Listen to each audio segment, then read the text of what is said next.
When do you lose? It's not when you stand before a bigger opponent. It's not when you get punched in the face for the first time. It's when you lose the resolve to fight. That's when you lose. Well, the Israeli Prime Minister is a seasoned fighter, and he chose to stay absolutely unyielding in the face of Washington's bullying. And now he has managed to make the American president yield. Hi and welcome. I'm Atul Mishra and this is TFI Global, the foreign affairs and geopolitical analysis arm of the TFI Media Group. And in this video, I will tell you about how Benjamin Netanyahu stood firm and braved blows from Biden and ultimately managed to pin him down. In just 6 weeks of Biden's presidency, US-Iran ties are changing again. Up until now, Iran was aggressive, and Biden seemed desperate to revive the Joint Comprehensive Plan of Action, or the JCPOA, or simply the Iran nuclear deal. But suddenly, we see the tables turning on Tehran. The Shiite nation is on the back foot, and Biden is looking strong with an extension of Trump's sanctions in the pipeline and American B-52 bombers in the Persian Gulf. So what changed?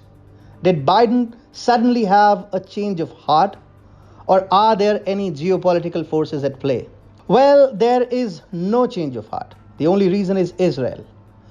Biden is surrendering and resetting his Iran policy in face of Israeli Prime Minister Benjamin Netanyahu's unprecedented stance against Iran and stern opposition to the revival of the Iran nuclear deal. Biden is unable to resist the pressure being mounted by a miffed Israel, which is going as far as making subtle threats of waging war on Iran in case the US joins the JCPOA all over again. So how is Biden changing? For starters, the US president dispatched a pair of B-52 bombers to the Middle East region. We know that this was a display of American military firepower against Iran, because the US bombers were accompanied by military aircraft from Iran's main enemies, Saudi Arabia and Israel, apart from Qatar. The B-52 bombers were put on display a couple of weeks after the Biden administration ordered an airstrike against Iran-backed militia in Syria. Biden's latest blitz has compelled Iran to promise cooperation and to cooperate with the White House if the latter lifts sanctions. Iranian President Hassan Rouhani said Iran is ready to immediately take compensatory measures based on the nuclear deal and fulfill its commitments just after the US illegal sanctions are lifted and it abandons its policy of threats and pressure. There is a clear realization in Tehran about how Biden was earlier desperate to reinvigorate the Iran nuclear deal, but now is facing tremendous pressure from American allies, especially Israel. So he's changing course, and this is making Iran get rid of its aggressive posture and start negotiating properly.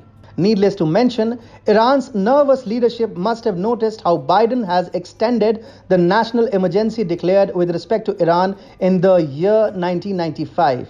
He has also continued the ongoing sanctions against Iran.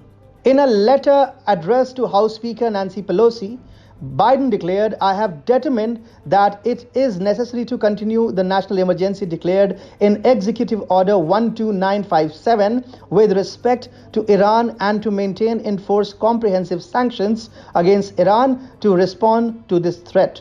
On a cursory look, it might seem as if Biden realizes the seriousness of this situation. But in reality, it is Netanyahu's aggression which is compelling Biden to stay tough on Iran. Israel's PM is simply threatening to go to war with Iran if the Iran nuclear deal is revived.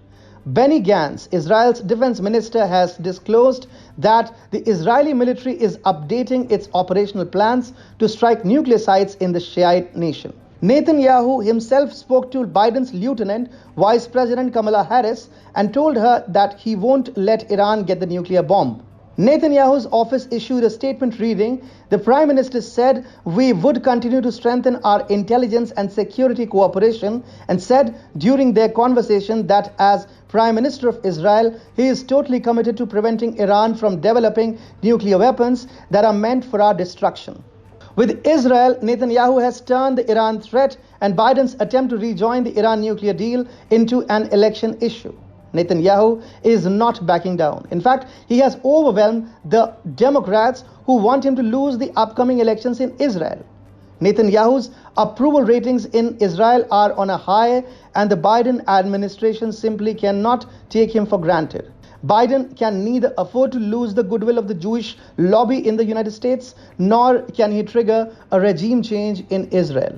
Using all his might in just over a month, the Israeli Prime Minister has forced Biden to take Trump's way on Iran. There is intense pressure on Biden because Israel's Prime Minister is repeatedly demonstrating Israel's strength and the lengths it would go to defend itself and protect its interests. The sense of pressure from the Jewish nation has forced Biden to take an about turn and go tough on Iran.